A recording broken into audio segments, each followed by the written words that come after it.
हरे राम भक्तजनों, आज हम वैशाख मास महात्म्य का 6वां अध्याय श्रवण करेंगे।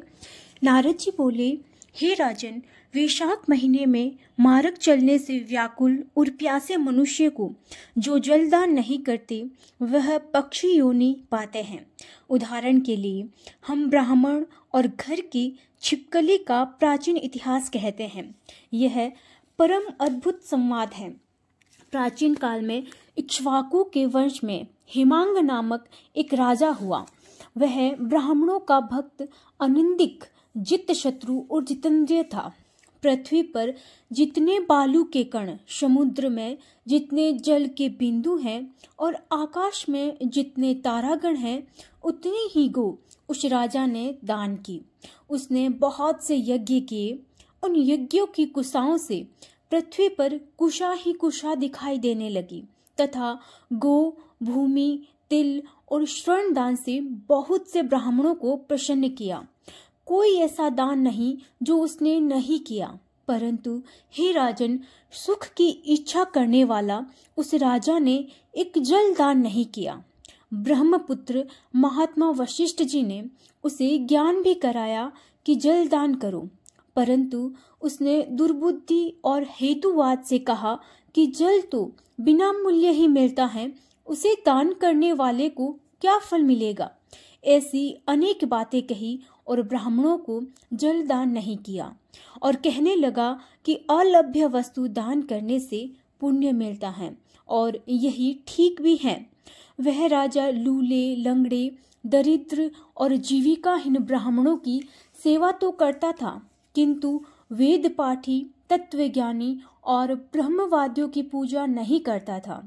वह राजा कहा करता था कि विख्यात ब्राह्मणों की पूजा सेवा तो सब करते हैं, परंतु अनाथ, बिना पढ़े लिखे, लूले, लंगड़े ब्राह्मण और दरिद्रियों की बड़ी दुर्गति है। अतएव ऐसे ही लोग मेरी दया के पात्र हैं। इस प्रकार वह दुर्बुद्धि कुपात्रों को दान देता रहा। इस महादोष के कारण 3 जन्म तक उसे चातक की योनि मिली, फिर 1 जन्म गिद्ध बना और 7 जन्म तक कुत्ते की योनि में रहा।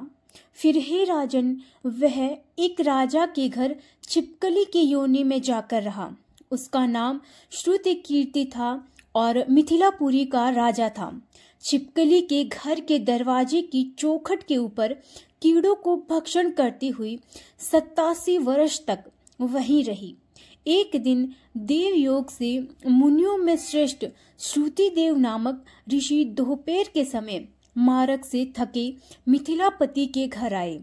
ऋषि को देखकर राजा अत्यंत प्रसन्न होकर सहसा उठकर खड़े हुए और आदर सत्कार से मधुपार का दिक से पूजन कर चरण धोने लगे और चरणों तक को अपने मस्तक पर छिड़का।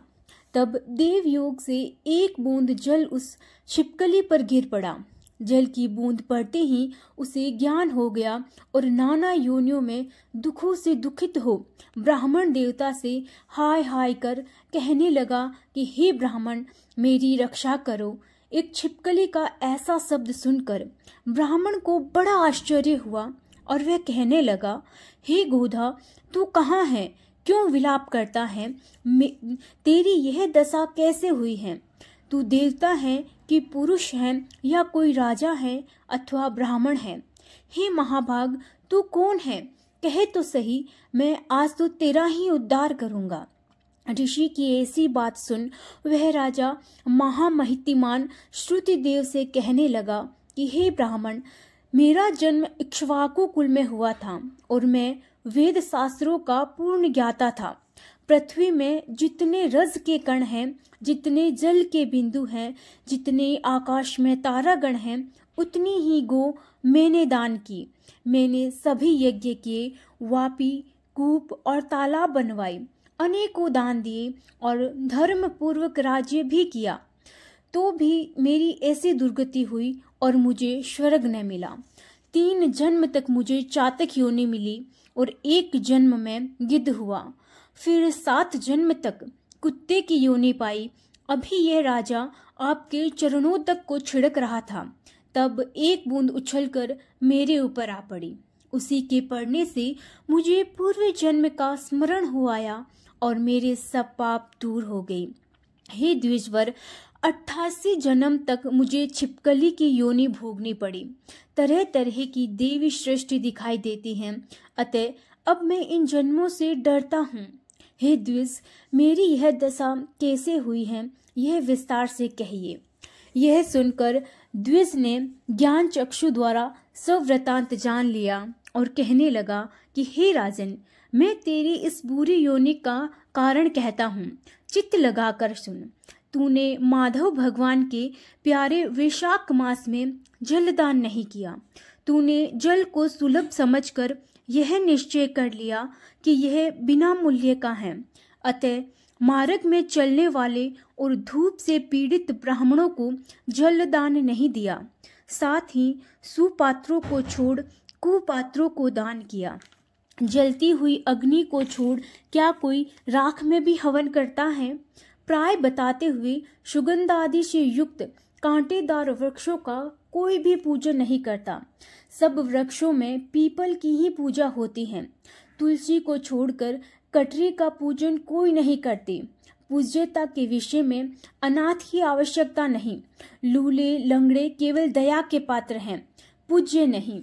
तपस्वी, ज्ञानी, वेदादि शास्त्रों के ज्ञाता यह विष्णु भगवान के स्वरूप हैं, अतएव वे सदा पूज्य हैं।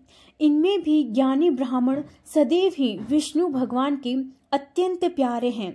इसी कारण हे ज्ञानी ही सदा पूज्यों में भी अधिक पूज्यतम है और साधु महात्माओं की अवज्ञा इस लोक और परलोक दोनों में दुखदायी है। महापुरुषों की सेवा ही धर्म, अर्थ और मोक्ष का कारण है।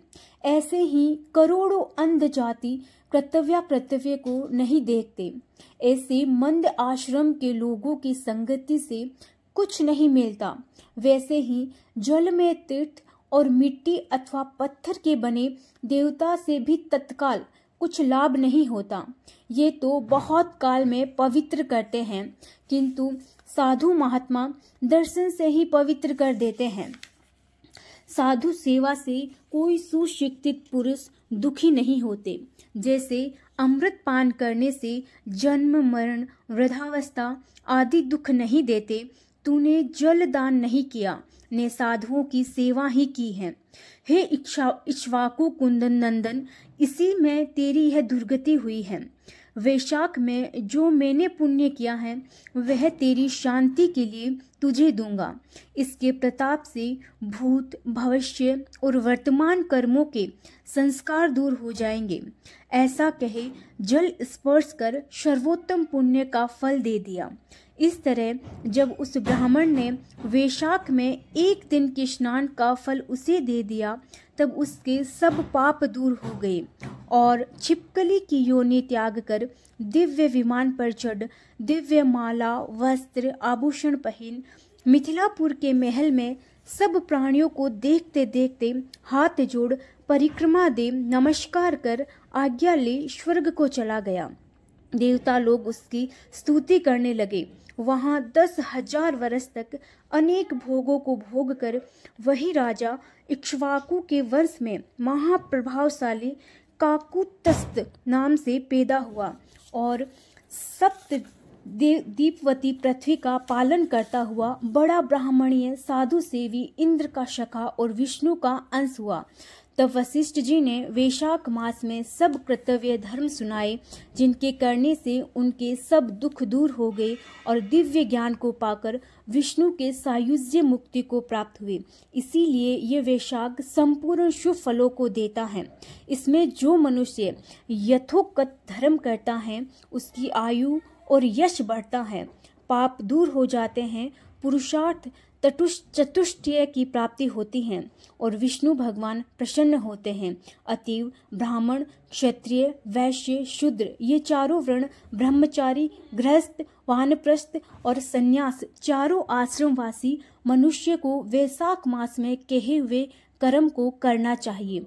ये 6ठा अध्याय समाप्त हुआ। हरे कृष्ण, हरे राम, हरि शरणम, हरि शरणम।